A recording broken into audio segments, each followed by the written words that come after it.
Hello. Okay. Sorry, please give me a moment and please be patient today. I will start off by doing this shout out, but Windows decided to update to Windows 11 about 40 minutes before this cast. So if things are a bit off, if things are a little bit scuffed, that is why. Blame Microsoft. But hopefully the mic is sounding okay. Didn't have time to really check anything, but we're going to go live anyway. And either way, we're here with NGS Division B West, Bunker Fun Time versus Bork Side of the Moon. And it should be a pretty solid matchup. Now, if you take a look over at the standings, it is going to be third place Bunker Fun Time at 15 points and fifth place Bork Side of the Moon at 11. However, Bunker Fun Time have played one less match than Bork Side of the Moon and really any of the other teams that are currently up above them. So they are definitely in a good spot to try competing for the top of the leaderboard. If they win even one map, they're tied with Roll 1 Esports. And if they win this series, they'll be able to get themselves a pretty comfortable second place in the Division B West standings. Now, map pick and ban has already happened. And first pick was selected by Bunker Fun Time as a home team. And the map bans were Brax's Holdout and Battlefield of Eternity for Bork Side of the Moon. And Bunker Fun Time picked Cursed Hollow and Sky Temple. Now, and then the map pick will be the Dragonshire. And that's going to be the first map of the day. Now, Vendrick, you say you still refuse to go from 10 to 11, but the beauty of it is they never asked. They just updated it. I never wanted to either. So it wasn't really my choice. It literally just turned off my computer while I was having dinner and then relaunched it with Windows 11. I'm not even joking. But it should be pretty good. I also forgot to put on my jersey. Just, again, everything's been hectic. I try to make sure that at least the base stuff works. So it should be good from that regard. But either way, let's focus more on the game. Luckily, I don't have a sponsor, so it's okay to have these different brand names on there for once for me. But yeah, this will be a good match. And this will be a pretty fun map to have that match on. Dragonshire definitely going to be one of those maps where having that global presence is important. Being able to take down all three lanes, super important. And again, it is one of those bit snowballing maps. If you're able to take advantage early on, if you're able to get a very valuable Dragon Knight and get good value out of it, the game does get a lot easier from there. So early game compositions could definitely be more contested this time around. However, if you're able to survive the early game with a late game competition without losing too much, you can definitely come back into the game. It's going to be much harder playing into you. And that's kind of what I want to see, how these two teams kind of look at this map for it. But now all 10 members are in lobby, so the game is definitely going to be happening no matter what at this point.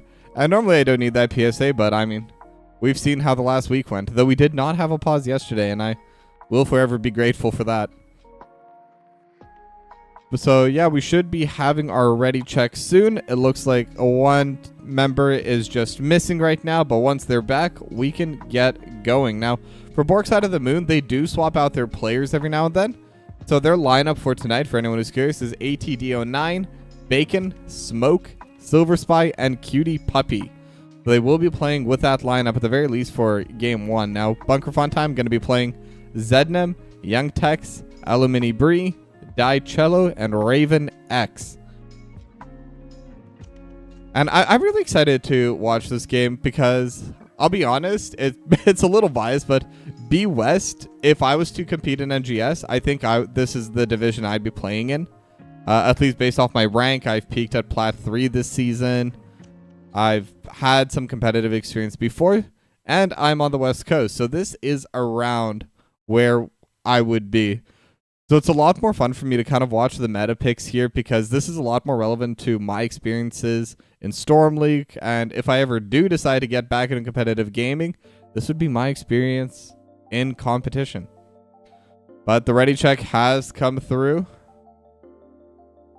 So we should be getting going soon. And we should be having our draft. Now, I'm wondering which heroes are going to be the most contested early on.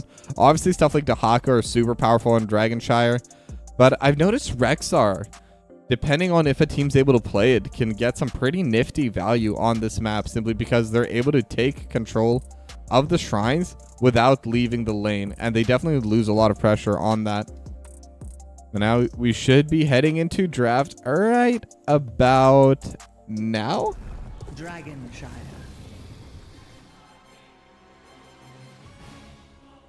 Because apparently the game's not showing, so that's great. Give me one moment. It was working earlier.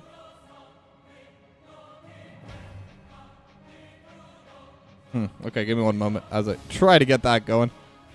Huge shout out to Windows 11. If anything, I'll just do display capture, but yeah.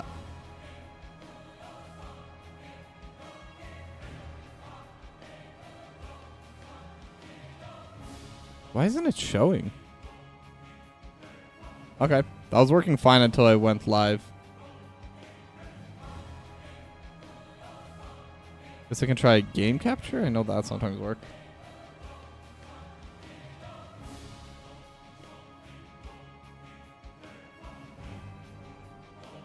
There we go, kind of. Okay, this is gonna have to do for now.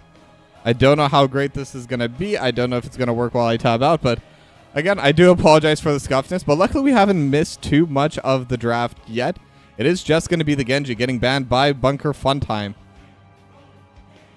And after that, no other bans yet. Oh, and I should do the prediction start.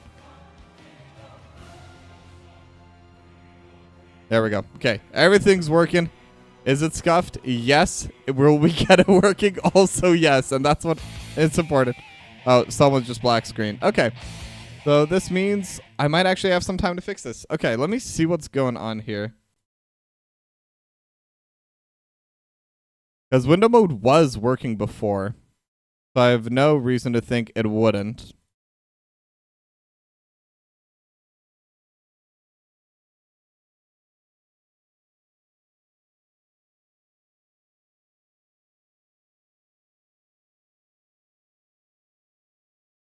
Wonder if it could be my options here.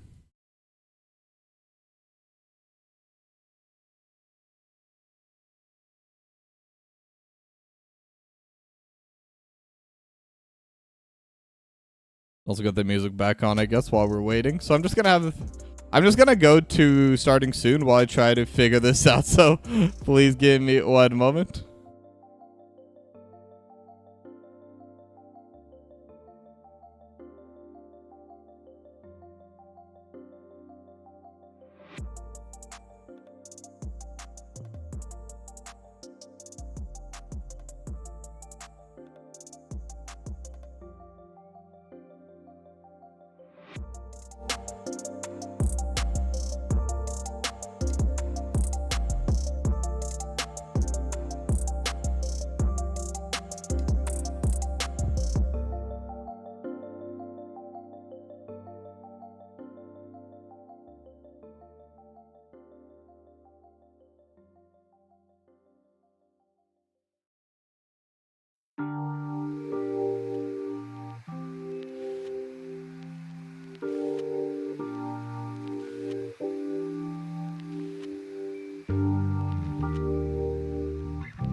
But it's not a thing about making it accurate. It's a thing about making it feel right.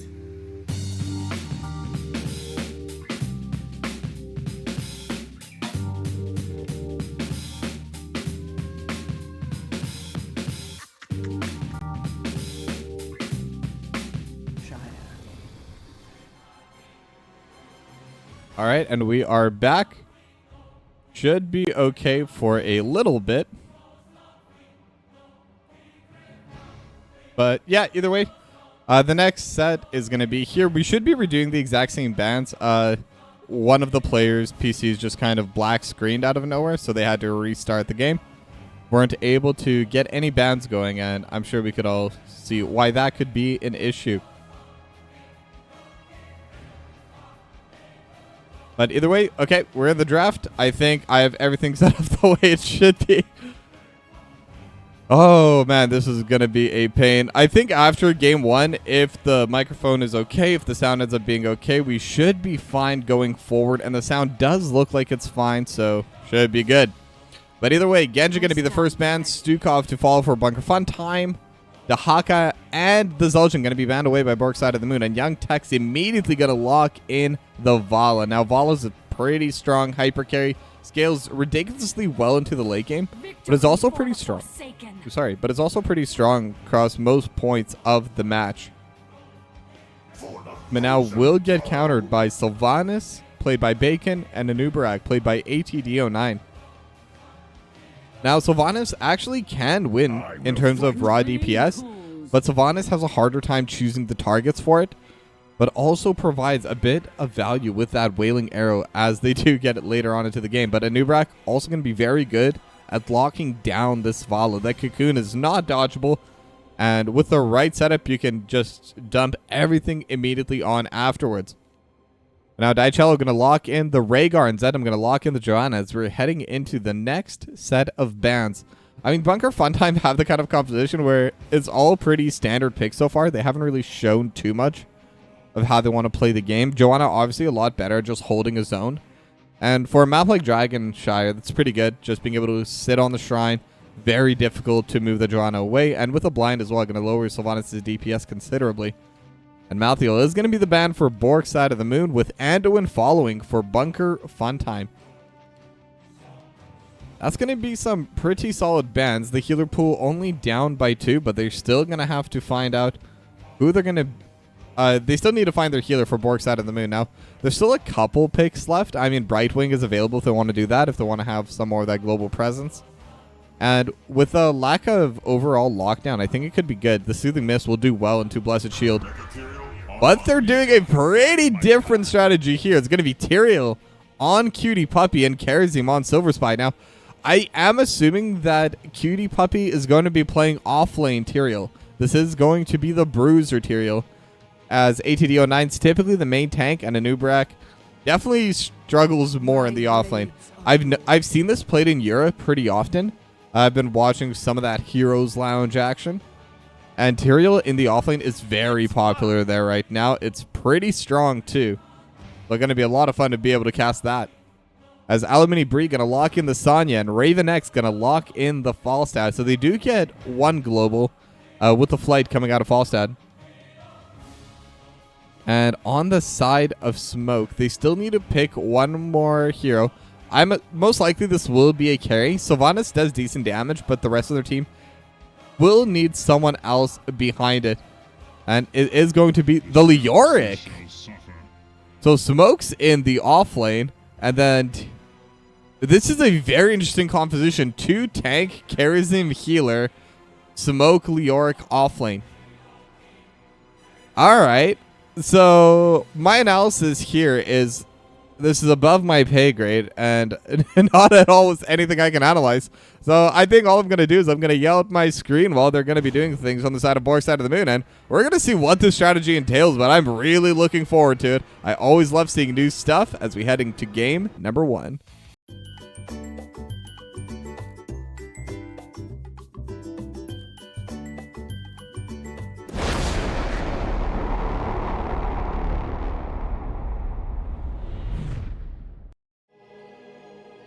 All right, and we're back. We're loading into game 1 here between Bunker Funtime and Bork Side of the Moon. Now, this should be a pretty interesting match, and Rock Your World is saying that this is most likely going to be the 1-3-1 with Smoke in the off lane. And that's an interesting strategy. I'm trying to see how it would work, and I'm guessing because this Bruiser Camp doesn't matter quite as much. Well, I'd assume it is 1-3-1 so much as a 1-1-3. I presume anyway. Rocky Road, I'm sure will correct me if I'm wrong, and I do appreciate if you are doing that.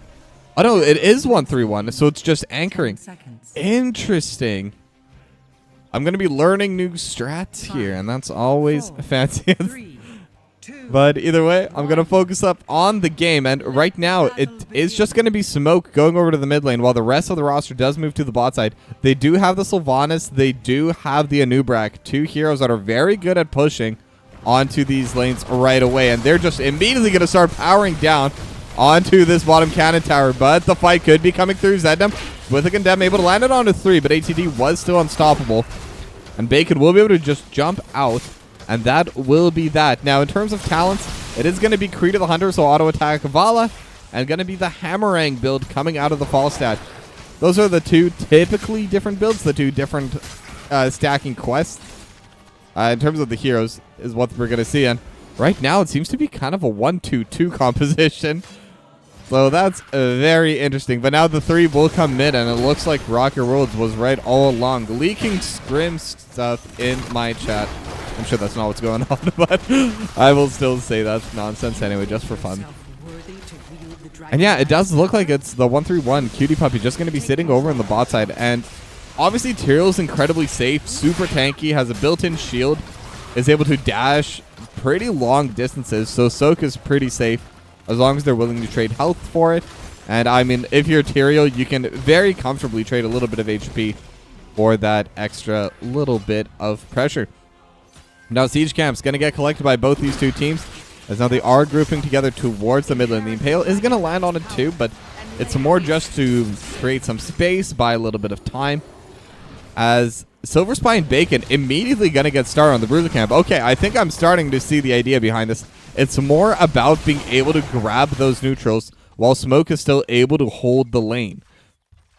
So at least that's my analysis of the strat. It's okay to give up the bot side because the top side will never be in their control. And even if it is, Bork Side of the Moon will always have control of mid lane. And that's going to make it very difficult for them to play. But as the answer, Bunker Funtime, they're going to get started on this bot lane Bruiser Camp.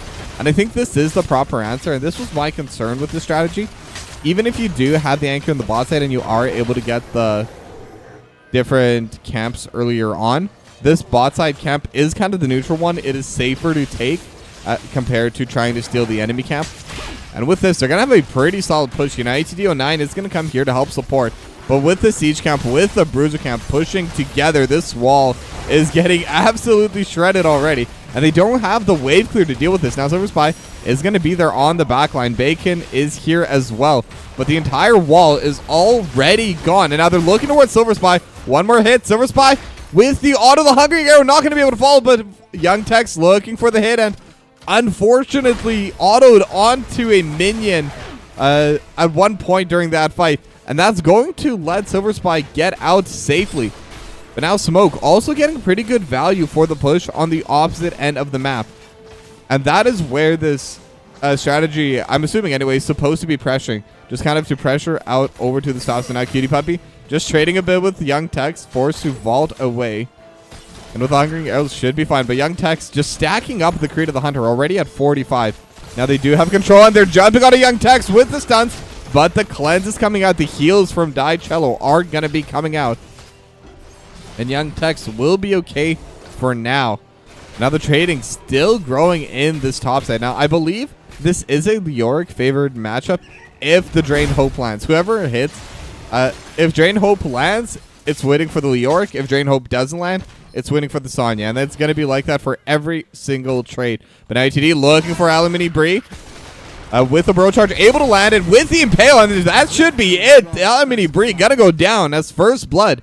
Finally got to come through, and it's in favor of Bork's Side of the Moon, but they're losing a lot of pressure in this bot lane because of it. It's going to be the fort going down, and they're trying to race on the opposite side, but they are a little bit behind. They do have Bacon and the Sylvanas. Sylvanas is very good at clearing away these waves, really good at taking down these structures, but the bottom fort already going to be finished off. And the top fort will be matched soon enough.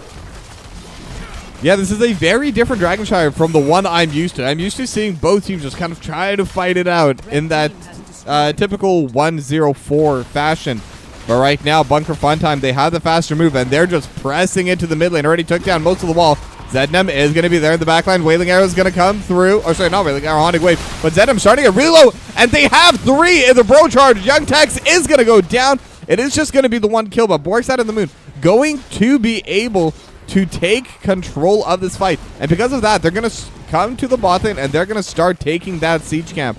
And this will definitely help with the pressure, because right now, there's no one on the side of Bunker Funtime that can safely walk bot. Zednam is going to attempt, but Zednam's kind of alone, and will use the Iron Skin just in time to prevent the Burrow Charge, but still in a bad spot. And with a Haunting Wave, going to get a decent amount of poke there. Now the siege camp not going to be able to get down to the fort, but that's still going to be the extra experience going the way of Bork Side of the Moon, and they still have their own camp to take. And with that, ATD slowly taking the shrine, but unfortunately the top side will get answered by Alumini Bree. So Dragon Knight once again just going to be on the back burner for both these two teams as they focus on just pushing each other out. And now, as Vendrick actually mentioned in chat, that is the Gambit talent coming out from Young Tech. So that's an incredibly valuable kill, but level 10 is coming through. Zednam going to get stunned. 7-sided strike, not able to do too much as it mostly went onto the squishies. But I do like the attempt. They're looking for that kill once the heroics are up, but level 10 now going to get matched by Bunker Funtime. Now both sides are mostly just pressuring over towards this bot side now, but Bacon and Silver Spy, they're starting to roam up. Alumini Bree could be in a bad spot, and now the trade is coming through. Alumini Bree trying to run away and will be forced to use the leap, but even that might not have given enough space. Silver Spy looking forward, looking for the damage. But ATD trying to follow and doesn't even need to be there because Silver Spy was able to get that damage all on their own. And that's going to be the third kill going over towards Bork Side of the Moon. And now the fight is going to be here. Blessed Shield lands on it too. ATD starting to get low, but with a Bro Charge, we'll be able to just jump out to safety. And that's going to be a pretty major cooldown used there as well. That was the Blessed Shield, and they're not going to have that for this team fight. That is going to be coming through. Bacon playing for Cutie Puppies here as well. They're on to Zedna, but the Gust is going to prevent any further follow-up. But again, Bork Side of the Moon, they don't commit any major cooldowns as Gust had to be used to stop that fight. And now we're once again at that point. Both sides each control half of the map. And typically this map is divided vertically, but right now it's kind of divided diagonally. Kind of like this on the mini-map as they do try to jump on an ATD. And actually they do get the slow. Rain of Vengeance buying a lot of space. And ATD will go down. So that's going to be the first kill in favor of Bunker Funtime.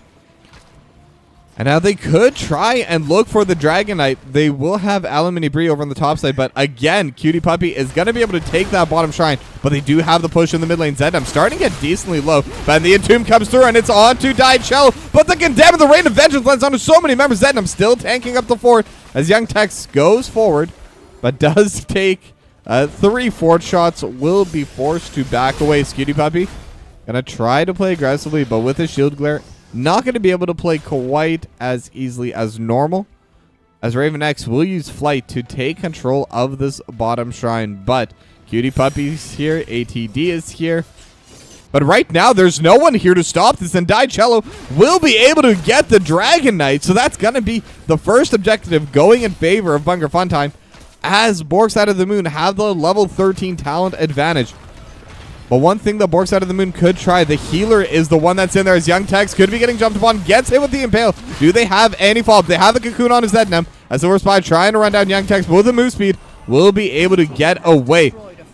And now it is just Zednam. I don't believe they'll have enough damage for that as Bacon's just trying to DPS back onto this Dragon Knight. Will get punted away.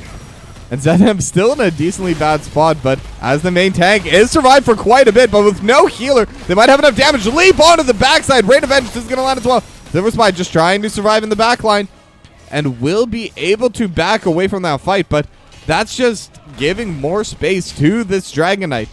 And now the Dragon Knight is starting to get quite low, only 17 seconds left. If they all DPS onto it, they could try to look for this Rhaegar immediately after. There is no fort here. Dicello is in a very bad spot, gonna get hit by the Impale and the Mind Control, and will get finished off. But that's still a structural advantage in favor of Bork Side of the Moon. But the Bruiser Camp is getting started by Bunker Funtime. Bork Side of the Moon, they don't want to play into it. They do have the healer down, but it's still a dangerous position. And they can just use their black arrows to start pushing in through the mid lane. Siege Camp also gets locked in by Raven X on the bot side. Rain of Vengeance is going to land onto ATD. Will be able to just jump out, Haunting Wave into the backline. Smoke is here with the Entomb, but will elect to just back away passively with the Wraithwalk. It's very safe. And we're going to reset for now. Now to take a look at what exactly we have, it is going to be only the 1 death on the Vala, so only 5% attack speed lost from the Gambit. So still pretty solid value from it. They'll still have 20% attack speed. Not to mention all the extra damage from the Creed of the Hunter stacks. And it will also be 47 stacks on a Gathering Storm. So not the best, but not the worst. Already has the extra bonus. We'll be able to fight for it, but now they have the engage onto Raven X, but no further follow-up. The Impale will land on it too.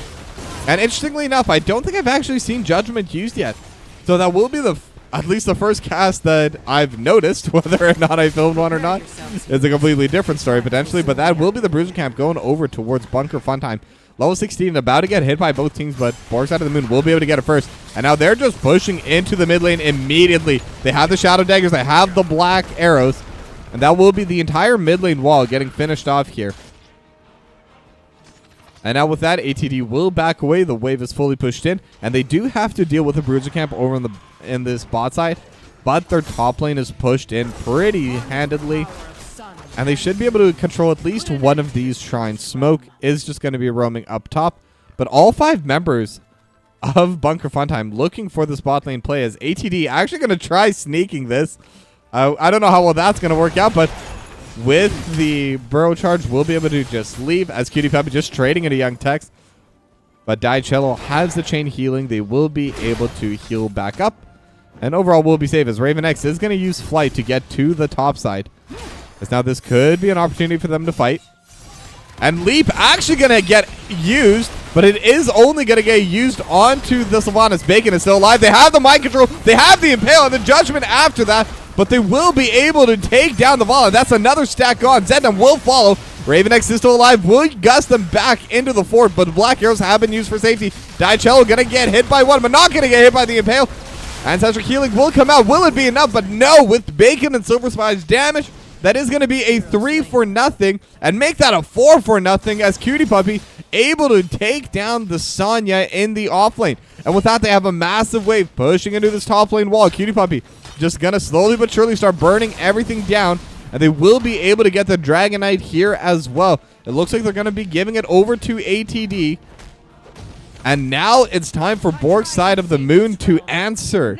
After that play, they have about a level and a half lead going into this Dragon Knight push.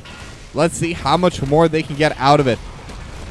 Now they are going to be starting over on this mid lane fort. That'll be easily finished off. Now, do they want to go bot or do they want to start going for the wall? It looks like the idea is to go bot lane. And actually, the wall is still up here. So this may take a little bit of extra encouragement from the Dragon Knight to be able to finish off.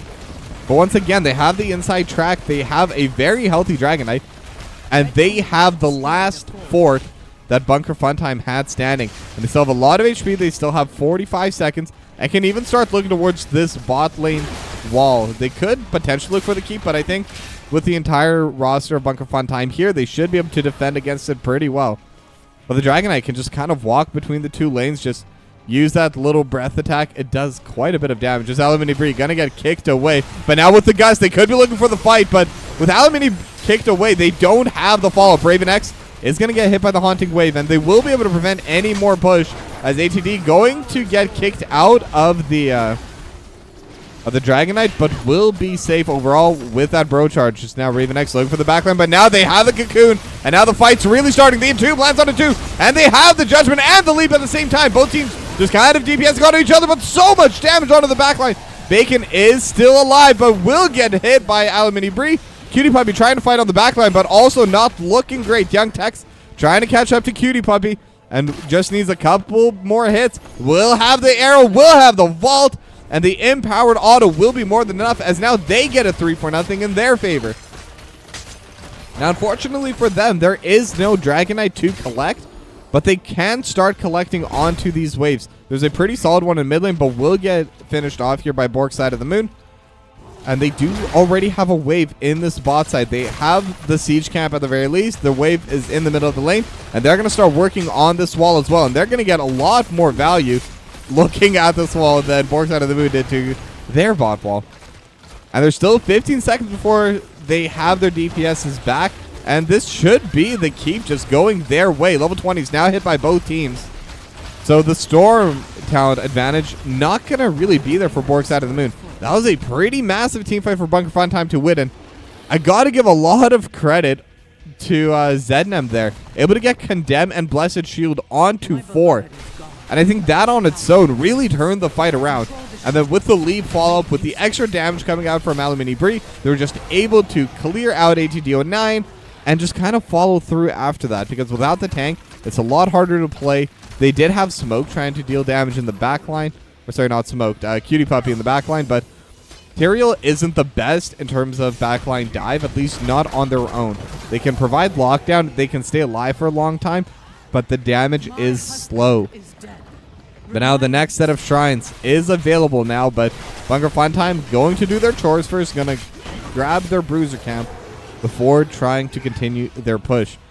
Now, right now, with the state of structures, top lane will still be passively pushing in for Bork Side of the Moon, but bot lane will be pushing in passively for Bunker Funtime. And I believe a keep is slightly better than a fort, so Bunker Funtime will have a slight advantage there. And right now, it looks like it's definitely going to be an advantage as they are pushing for this top lane fort at the same time. And there's no one here on the side of Bork Side of the Moon. This is just going to go down. And from what I'm seeing, they could be thinking of starting a base race. Silver Spine Bacon already there. They're just going to start DPSing onto these structures. Shadow Dagger going to be able to cancel out this wall as they look to clear it out, but not going to be able to finish it off in its entirety, and potentially a team fight is going to be brewing here. Cutie Puppy, you need to stay here. Your team will be in a bad spot otherwise, as Smoke will get pushed back, but is still alive. Cutie Puppy just jumping in and out, and now Zednam is going to get hit with a cocoon, and they're looking for the Vala, and with the Entomb, with everything blown on it, there will be a kill. Now Leap is there with the Crater. It is going to be Silver Spy and Cutie Puppy. They're both able to jump away. They got one. Die Cello starting to be the next focus, then Zednam, and then Alumini Bree, but with the level 20 does have the massive shield, but it's only delaying the inevitable as Bork Side of the Moon get the 4 for nothing. And now they can continue their push in the bot lane. They don't need the black arrows. They have the extra shielding. They could start using it for this keep, and that's exactly what they're doing. And I think they are going to try pushing in for the game. Alumini Bree needs to get back right now to try and defend. And probably a very good thing that Cutie Puppy's Hearth did not go off. That would have been a very different fight. But now they're jumping on Alumini Bree. They have the Judgment. They have the Mind Control. And so much crowd control just immediately going to delete them. These pick-off talents are working so well for Bork Side of the Moon. And they have so many different tools that something is always available. But with that, they're able to win the last team fight, and they will win game number 1.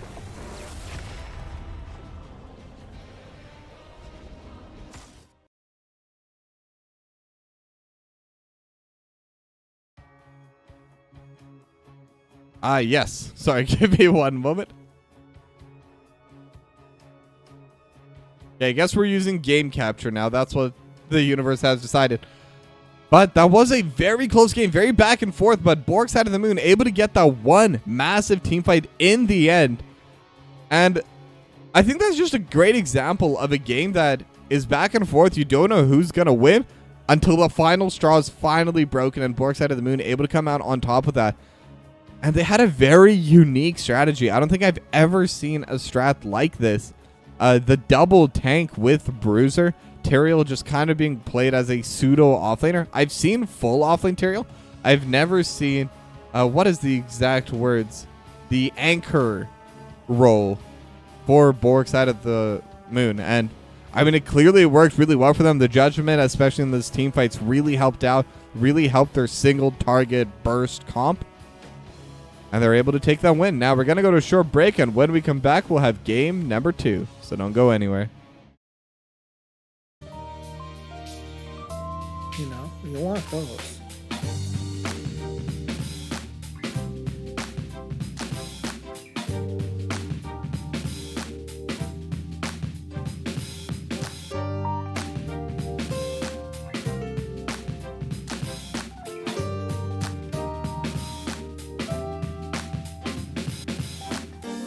It's not a thing about making it accurate.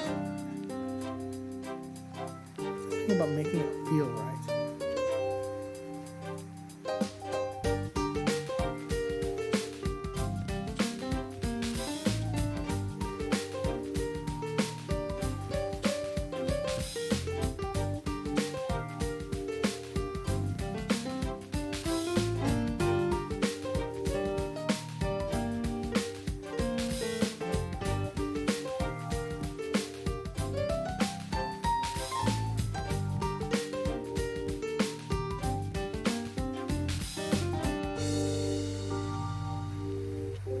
But it's not a thing about making it accurate.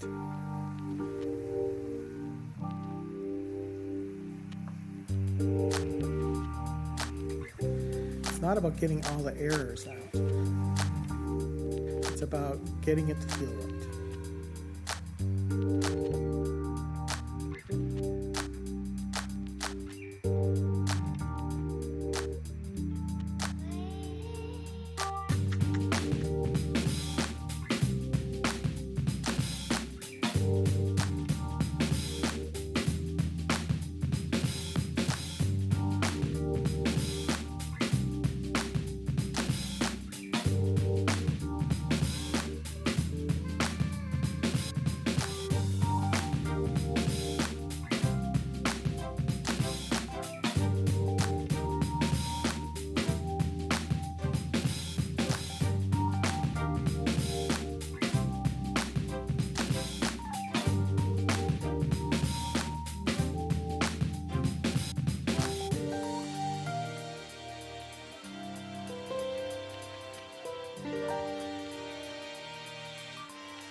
You know, take out, if it's an accident that's an error that feels good, then you leave it in.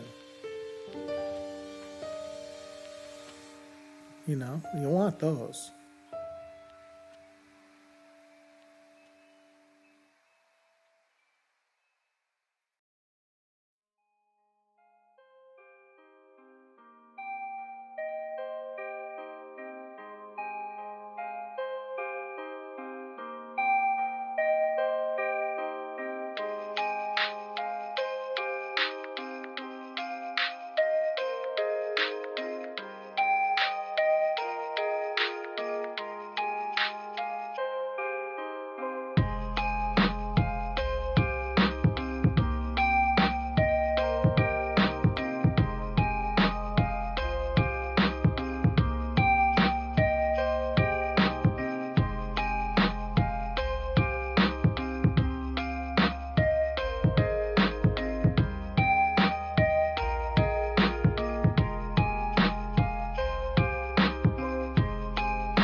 All right, and we're back for game 2 between Bunker Funtime and Bork Side of the Moon. And from what I've been seeing, it does seem like the audio's been okay. We can watch the game, so Windows, Microsoft, you tried, but it ain't working. We're still going to have a good cast. We're still going to have a fun cast.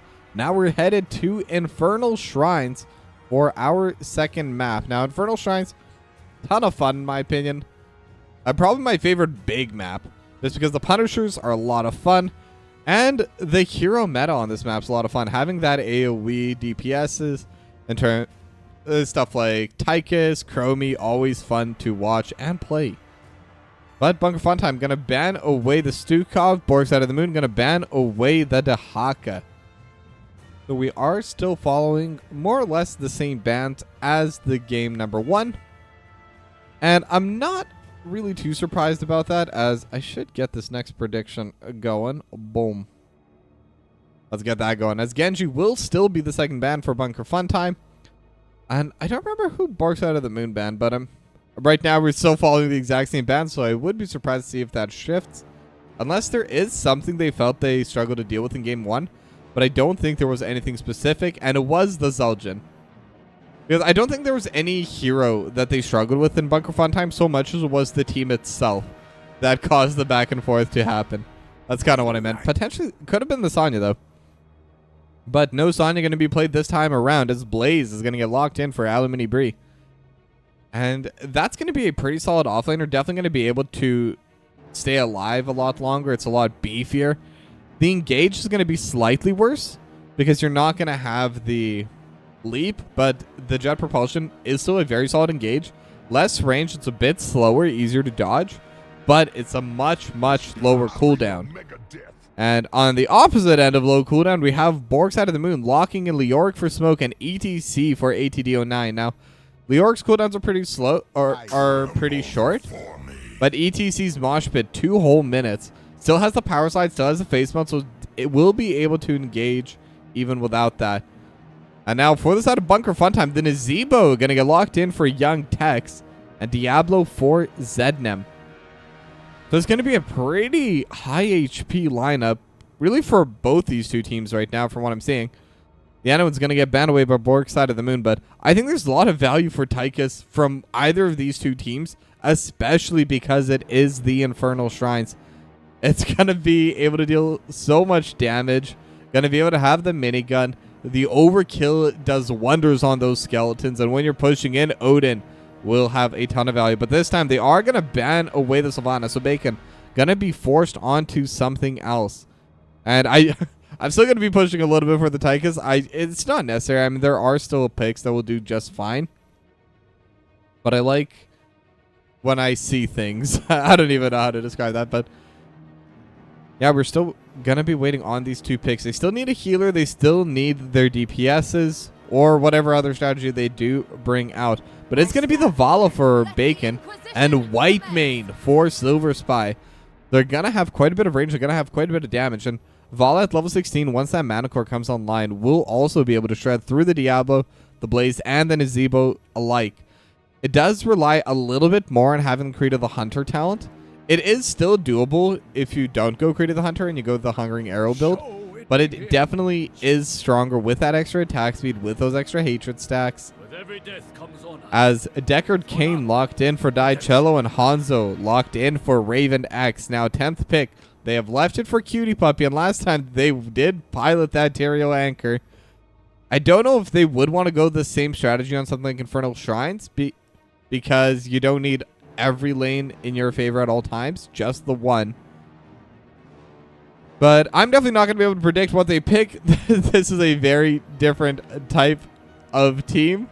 They really like the strange strats, and yeah, because no one in chat could have predicted this, but it is going to be the Chen for Cutie Puppy, and it seems like Bork Side of the Moon really like their triple front line. And I think Chen especially is really solid here, actually. Once they get that AoE shield, then Azebo's damage is over time.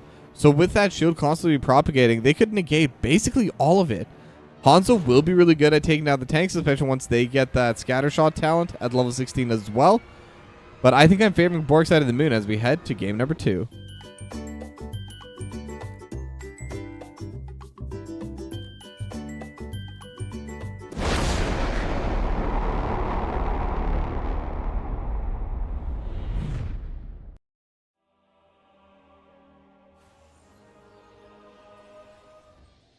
All right, and we are back. We are on Infernal Shrines between Bunker Funtime and Bork side of the moon. And once again, pretty interesting draft coming out of Bork side of the moon. They have the triple frontline, the Yorick, ETC, and the Chen. And I kind of really like this team comp because I think especially the Chen could just break the draft of Bunker Funtime, especially because most of their DPS is very slow. And it's not to say that it's slow, but the way that the damage does come out, it's gonna have to come through after. It takes time before it does come through. But now Zedem is going to get the push onto Bacon, but Bacon will be able to back away, just autoing on Zedem, and Zedem starting to get pretty low. It is slowly getting healed up with the potions, but not fast enough, as Bacon will be able to get the first blood for Bork side of the moon. And now that's going to be a pretty solid start for them, as it is going to be Creed of the Hunter, but 7 stacks for simple geometry already. That's actually insane in the first 30 seconds of the game. And now they're going to start pressing into this top side. It is going to be Aluminum Bree versus Smoke. And the 4-core is kind of grouping towards this bot side, as is the usual standard. Now, looking at the talents, I don't see anything else super interesting. It is going to be the Toad build coming out of Young Tex. So I suppose that is a little bit more interesting. And I think it makes a lot of sense just because they're going to be fighting into the front lines. Spiders aren't as good for that. Neither is just overall spell power. Having the extra Toads will be the biggest benefit, as Bacon and Silver Spy, they have already started on to the camp. And now Zedem could be getting jumped upon, but Scroll of Sealing going to land on a 3. And now they have chucked the spiders on a Silver Spy and Bacon. And with the poke, we'll be able to just poke them away, but they're still jumping. They do have Aluminum Bree over this backlane. Now they're trading, going back and forth. Cutie Puppy is in a really bad spot, needs to try and get out. And without the flying kick, may not be able to, but Silver Spy has the healing. And Bacon and Cutie Puppy, and really the entire side of Bork side of the moon, gonna be able to back away safely. And that was not a position that I expected they'd be able to get out with absolutely 0 punish. And with that, they're not going to be able to steal away the siege camp. In fact, they did leash it slightly by killing one of these. I'm not even sure what they're called. Impalers, apparently, to use the professional HOTS term. But that's going to be one siege camp going each side, as Cutie Puppy getting jumped on once again is going to get blocked out, and will just be chugging on the shield, will be getting healed by Silver Spy, and once again will be able to survive. And that is kind of what I was talking about in terms of the damage being slow. With that chug ability, the stagger? Is that what it is? I don't even know. Yeah, I think it's a stagger. There's not enough damage to push through immediately. You kind of want more burst damage into something like the Chen. So once they're chugging, if there's nothing to cancel the stagger there, they will be pretty safe to just stand there and heal up, get their shield, and just kind of keep tanking all of the little dots that are coming out of Young Tex and the arrows that are coming out of Raven X. But now the shrine is active. All 10 members are on the bot side. A level lead for Bork side of the moon, but no talent lead, as now the Shadow Shard is going to be there. Aluminum Bree able to land the Gem Propulsion on it too, but Smoke still in the backline trying to buy some space, but they're still not able to get any kind of push, any kind of value. Silver Spy is in a pretty bad spot. Raven X is jumping over the wall as well. And Bork side of the moon definitely have control of the area, but they're only tied on Skeleton so far because Bunker Funtime have been doing a better job just taking it, as Cutie Puppy just trading with Young Tex, gonna get hit by the Scroll of Sealing, but Zedem also getting jumped upon, will get hit by the Power Slide. Face Melt as well, buys a little bit of time. Bacon not gonna have enough damage to get the final hits, and is still just autoing back and forth on Aluminum Bree. And with that, they should take full control of this wave. They should take full control of this point, and they're gonna be able to get the first Punisher of the game. And it already looks like Bunker Funtime, they're all resetting. They've given up on contesting this. What they want to do right now is get their health back, get their mana bars back, and be able to defend against this. And now the Mortar Punisher is going to be coming through to the bot lane. And this one's really good for taking down structures specifically. And now the jump will land onto Zednam, but did have the shield. Will be able to survive for now. The wall not going to be able to last too much longer, but neither will this Punisher. And actually, they'll just barely be able to finish off the rest of the wall. But it is an early Punisher. The Punisher definitely gets tankier and stronger as the game goes on. And so does the team that's trying to push into these structures. But now this bot side siege camp is going to be down here as well. And they should be able to clear that back out. ATD could be in a bad spot actually at half HP. Silver Spike coming out with the heals. And now the siege camp is getting contested. And both of these teams could start looking for it. ATD will have to give it up and actually force a jump away. And it will get stolen. Aluminum Bree is here as well. Had the jump propulsion, but it is on a Cutie Pie. And Cutie Pie is definitely not their target. But very good camp steal once again coming out of Bunker Fun Time. Bork side of the moon, they've been the aggressors on that play twice now.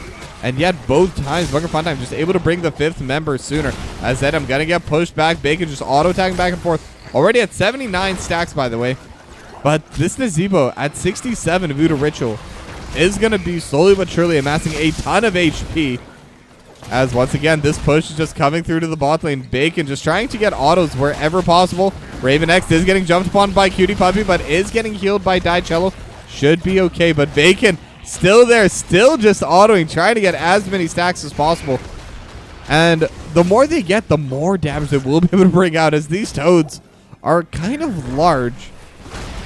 As they're looking on to Zed, and once again, just aiming for this Diablo. The face meld will be able to provide some space, but with the Shadow Charge, gonna be able to just jump backwards.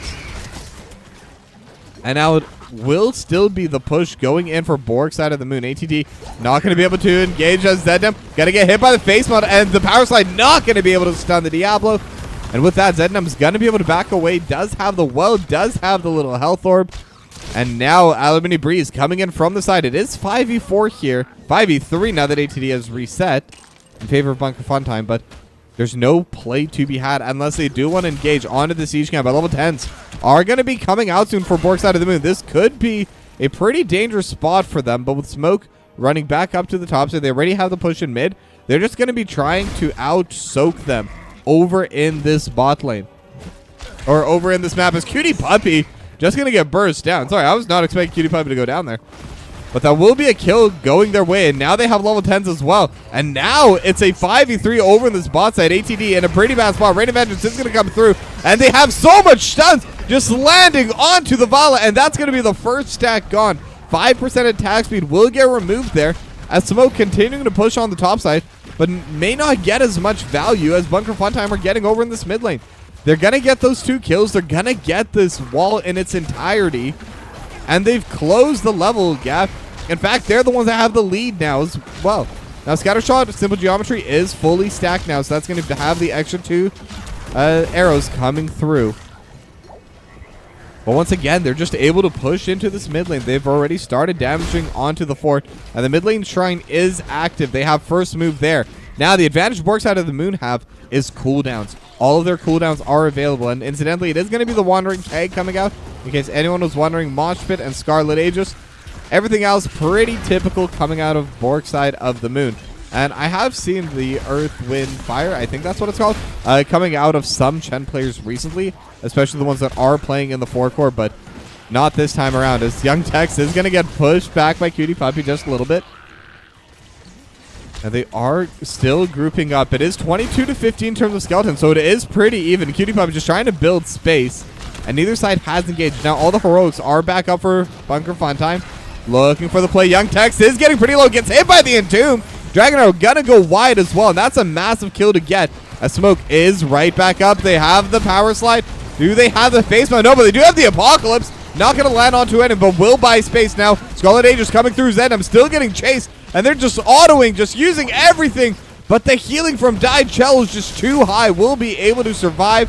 The bunker is there as well. And they are having the fun time in that bunker. So they are at least playing true to their name. But now the skeleton race is coming through 32-35. It's going to be close. Either team could get it. And it is going to be 33 237. Wandering Keg just going to start buying space. And the Frozen Punisher does go the way of Bork side of the moon. And now they're jumping onto Alumini Bree. But with the jet propulsion, we'll be able to jump back to safety. So yeah, pretty close fight. And yet somehow only one kill in that entire exchange. And it will be going the way of Bork side of the moon. But now they have the Punisher. They have the push happening in this mid lane. The Gargantuan is going to spawn, will get killed pretty quickly, but will still be able to buy time because that's DPS that could have been going on to the fort.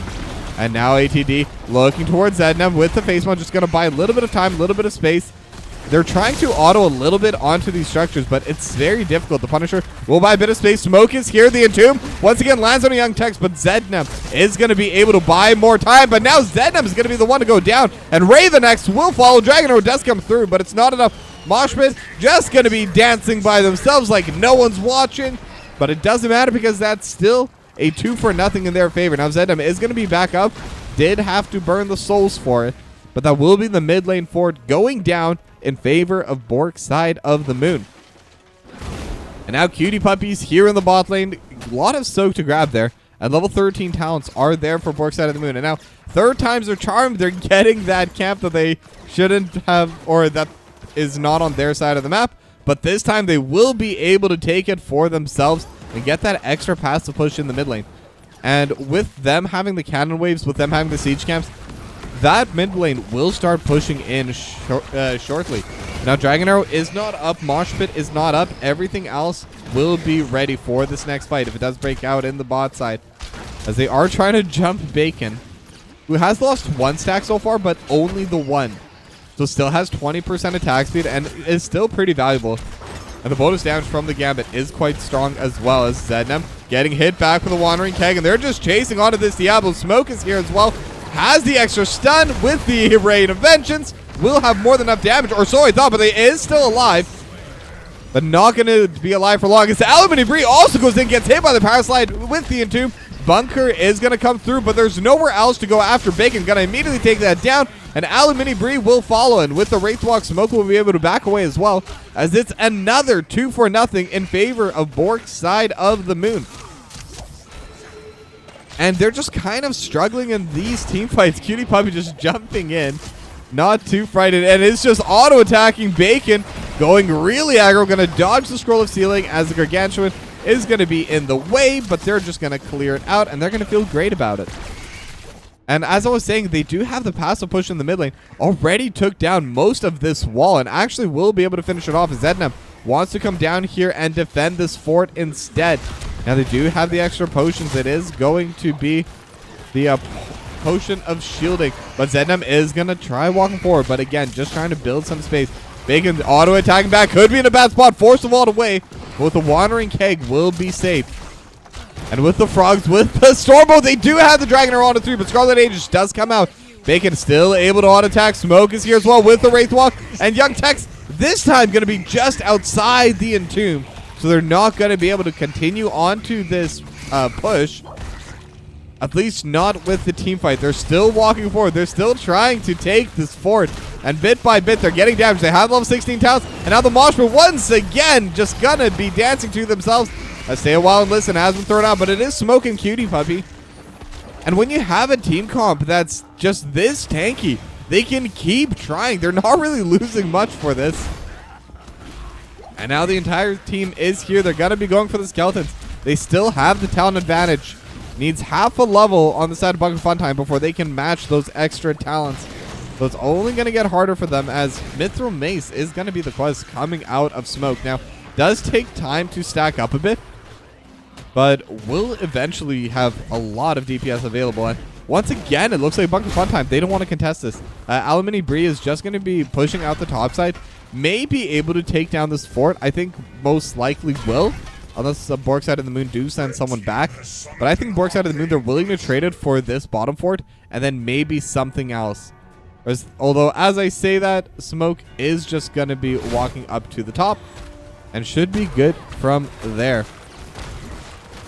But now they will clear away this bot side fort. This top side fort will survive. So they're not going to lose that either. Not going to be able to trade that back. And now the Arcane Punisher is going to be there, jumping on his Zedem. They have the Dragon Arrow onto the back line.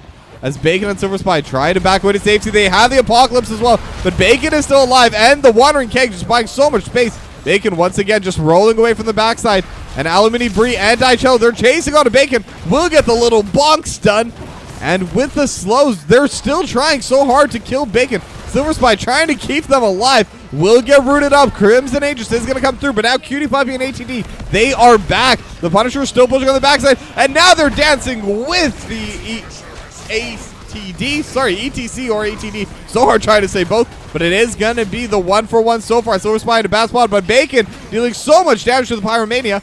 And now this should start going in favor of Bork's Side of the Moon. They have the one true carry, and it is Bacon. Stay a while and listen. Is going to get hit onto one. Gargantuan stomping on the back line, but the shielding, the healing coming out of Silver Spy. Dicello getting rolled on.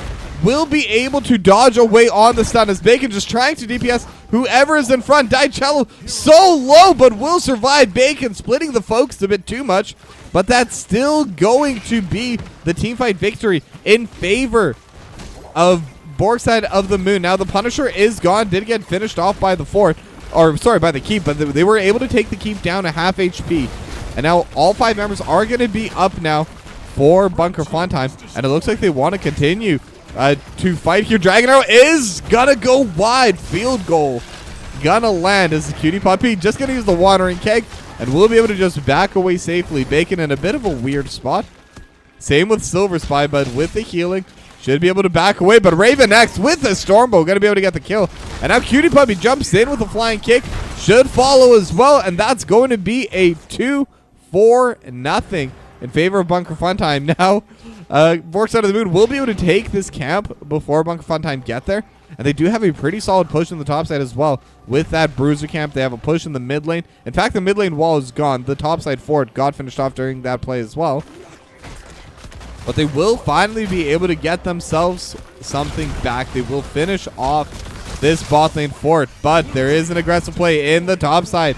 Bork's Side of the Moon, they want this keep as well. Or I say as well, but they didn't get the bot one. They're playing for it immediately. They're already onto this keep, already going to take it to half HP. Their propulsion going to land on all 3 members. Power slide just to back away. Young Tex looking for the backline fight, but they do spot them out. And will try to use the slime ball to prevent smoke, but the Dragon Arrow going to land on Bacon, but Bacon will be able to stop the push for a little bit, but will get hit by the scatter shot, and that's going to be another kill going the way of Bunker Fun Time. They're starting to press forward. They're starting to play aggro, and they could take this fort down as well. Gargantuan even going to get utilized. I believe it's a Gargantuan. Yeah, okay. I remember it right this time.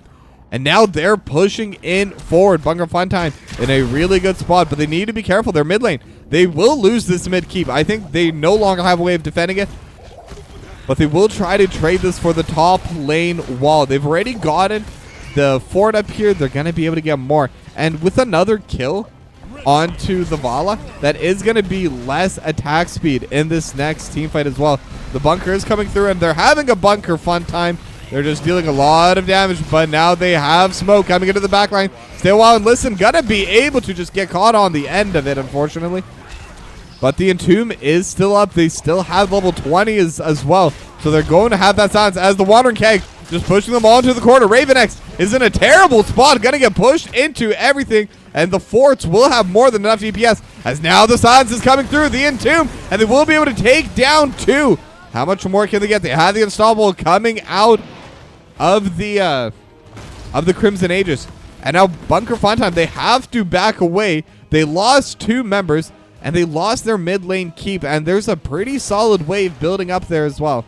Now they should be able to defend against that, but this Punisher will be able to provide a ton of pressure. This keep isn't too healthy.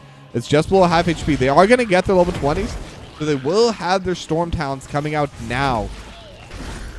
But I mean, this is going to be a very difficult defense for them. They didn't end up finishing this keep either, so they're not going to have that extra pressure coming out of the top side. And now we're just going to watch them collect their skeletons as the waves are going to get pushed out by Bunker Fun Time. And I think this is going to be their last stand. They need to have a good team fight here if they want to have any chance of coming back. Now, in terms of stacks, it is 206 on Voodoo Ritual, 219 on Created the Hunter with 2 deaths though, so minus 10% attack speed, but plus 4% per hatred stack. And now Mithril Mace is going to be getting stacked up pretty heavily as well. Ready at 72. Now the Punisher is going to jump onto Zednam.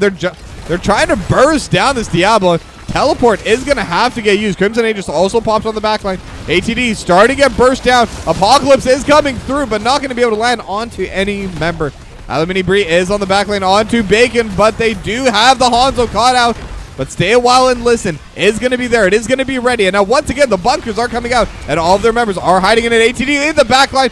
Will start using that mosh pit, and they will be able to get Alumini Brie down for it. And now with the jet propulsion, they will be able to get on to one, so they will trade. But they do have the dance coming out afterwards. It is a 2-for-1 so far. Make that a 3-for-1, but Zednam will respawn. Had the souls. Could start playing aggressively here. And now Cutie Puppy in a bad spot.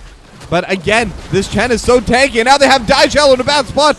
Bacon will be able to finish it off, autoing on to Zednam. And now this should be it. Young Tex can try to defend, but the safety is too much there for Bork's side of the moon. They have enough healing. They have enough everything that they need. And jumping onto Young Tex as well with the extra silence, with the extra autos. It will be that 5th and final member going down as Bork's side of the moon get the domination.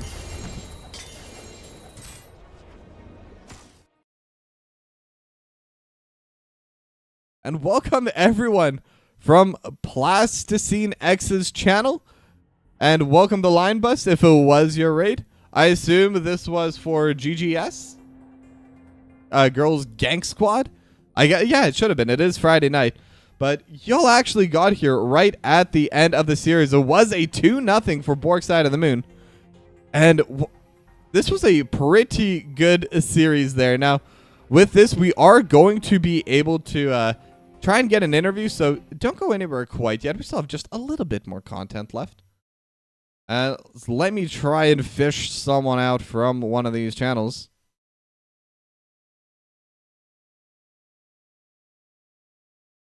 I'm just glad that this cast ended up going okay. I was so worried since I got upgraded, quote unquote, to Windows 11.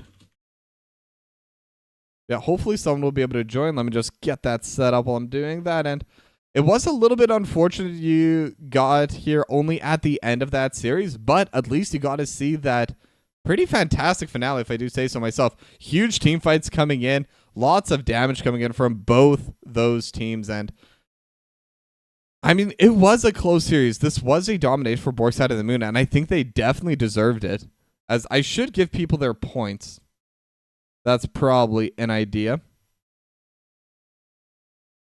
And let me make sure I click the right one this time. There we go, as the points are going to be coming through. Yeah, no one's really replying. Oh, JK. Hello, hello. Hello, how are you? I'm good. How are you? Good. All right. Well, I am joined here by multiple members. I'm here with Bacon, ATD09, and Cutie Puppy. So, I mean, first of all, congratulations on your domination. How does it feel? Thank you. It feels good. I was actually game 2 was weird because I felt like we were trolling the entire time. But it was a fun series regardless. BFT is a fun team to play, so I was actually looking forward to it for a while. Yeah, and I guess the main question is going to be coming in. I'm sure you've probably been expecting it to some extent. Tell me about these drafts. Cutie Puppy especially playing the Chen and the Tyrael with that triple front line. So is this something that's kind of like your identity right now, or is this just something you felt was right for this series? It's Puppy's identity. He plays weird things. There was like some idea behind it. The Tyrael was mostly, so game 1 he went like damage Tyrael, and why he picked it basically was just to be something like self-sustaining that can kind of sit bottom and like doesn't die and can like soak while we roam the map. And it was also kind of just like smack the Vala around. And then the Chen was more for it was for Keg. He just thought it was a good Keg game, and it was also for, I forget the name of the talent, but at 13, the one that gives your whole team shields. This is kind of like a supportive thing. The enough to share enough to share, yeah. Yeah. I can't remember if it's the 13 or the 1, but yeah, that was kind of the idea that he was thinking. Yeah, I mean, it clearly worked, and I actually really like that idea. I even called it out in draft. It's very rare I call something out analysis-wise. So I was pretty happy with that, because all the DPS was going to be coming out from Hanzo, from Nazebo. Hanzo has pretty long cooldowns, and Nazebo's is all dots. So enough to share really gives so much value. And it definitely showcased itself during, especially those last few team fights. There's so many moments where after all the stuns came through, Cutie Puppy was able to just stand there chugging away at that keg and keeping the entire team alive with the help of Silver Spy. Yeah. It doesn't look like it, but that was basically double support. So with that, let me just quickly check to make sure I'm not wrong, but that will bring you up to 15 points. And you're actually now tied with Bunker Funtime, though I believe with a head-to-head, you should be ahead of them, which puts you in third place. So we're at around the halfway point of the season. And what are your aspirations for the rest of the season? What are your goals for the regular season? And what do you hope to achieve in the playoffs? I think just making playoffs would be like a good start. This is turned out to be like a really competitive division. Yeah, I would definitely say, at least personally, my goal was to make it into playoffs. My goal for playoffs is to, play well. Like, I don't know if we're going to end up winning, but I think that if we all are not trolling, then we should have a pretty good shot at it. If we're not trolling. It's a work in progress. Yeah, but that would definitely be a start. And I don't know, a lot of the teams that we still have to play for this season are like really fun teams to play. We actually haven't played Roll One Esports yet, and they are one of my favorite teams to play. So looking forward to some of those matches as well. Yeah, and they were scouting out this game today. I noticed a couple of their members in chat, so may want to take a look at some of their VODs as well before you play against them. Okay, but if I see a Chen ban, then, You've earned it. There will be retribution. Yeah, and then with that, I have one final question. Are there any shout-outs you'd like to give? Is there anything you'd like to say to your fans out there? I have fans? Yes. No, I'm just kidding. Just shout out to my team for playing well, and to Bunker Funtime for giving us a good series, and then to you for casting us and everyone watching. All right. Well, once again, congratulations on your dominations, and have a good, well-earned rest. Thank you. You too. Thanks for the cast. Thank you. Good night. And with that, that will be the end of our stream today. And unfortunately, there aren't any games scheduled for tomorrow. So if you want a game cast, definitely schedule one for tomorrow if you have any that are available. And if not, I'll either take the day off or I may do a bunch of replays. And that would be at around this same time, probably starting between 5 to 7 Pacific, somewhere there. We'll see on my mood. We'll see how everything else is going.